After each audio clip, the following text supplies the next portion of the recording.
actually, I don't think I'm going to give any new information. This is just organization information I have in my head.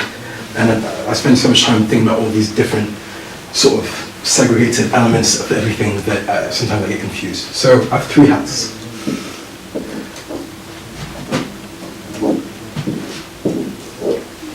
Beautiful artistic skills. Okay, so I realized that there were kind of 3 distinct domains of thinking that I was approaching AI-related things to. One of them is going to be a little bit boring, but I think some of us will be more interested, maybe you and you. It's kind of my engineering efficiency hat. So this is come as a result of me talking to a lot of guys in the engineering team, trying to figure out what the problems we're trying to solve and what we actually do as a business in terms of the engineering capabilities that we have. So at the minute, I had an excellent conversation with Mark today about what is it that drove the fact find as a concept and as a way to approach capturing data about a client. And I realized, okay, so that's kind of a distinct branch of problem tackling that I should keep separate for some of the other things I want to tackle, like natural language processing, generation, and just some of the deeper conceptual things that have to do with AI. So there's problems in here, in this sort of engineering, let's call it EE, engineering efficiency hat, that are more applicable to think about outside of some of the things that we're talking about at this guild, but are still massively important problems. Like, for example, the testing thing that you had, the idea of using AI to develop a sort of self-conscious testing platform. I have a few ideas about that from some stuff I did in physics as well, and I realized, okay, well, there's this using AI to increase the efficiency of the products that we currently build. That's this hat for me.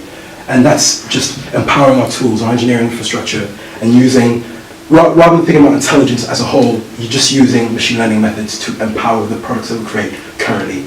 And we have quite distinct definitions of what these are. We have a fact find, which is capturing the data about a client that we want to make advice to. And we have solution generation, which is providing the solution that maps to those conditions that the client has given us.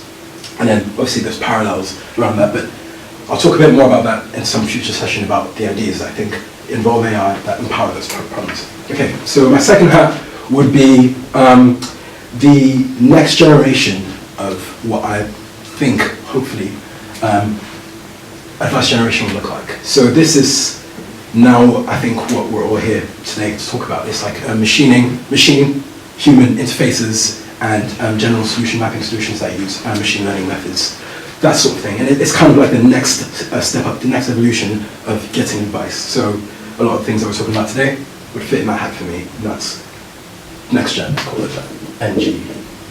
I like acronyms. This is probably the most interesting one. This is where I get confused a lot. What's the long-term vision? What is the ultimate experience for getting advice? And I think that's where things like the video personality generation interface demo that we had a few guilds ago, or even perhaps maybe passing the exam might fall in this hat.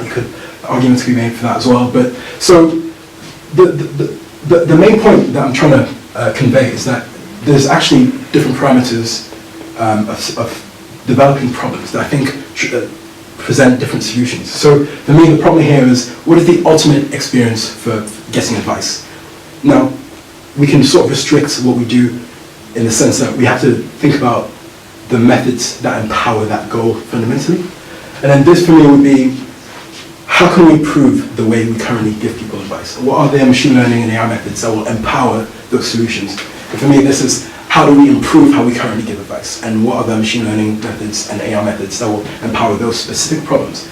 And I'm partly way through of actually formalizing this in a way that's a bit more rigorous and a bit more meaty, where I can talk about the individual components. But this has helped me massively in terms of progress.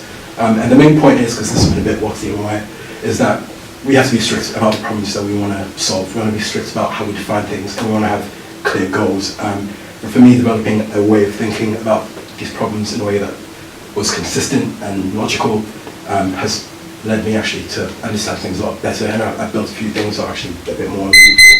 And that's pretty much it. Yeah, great.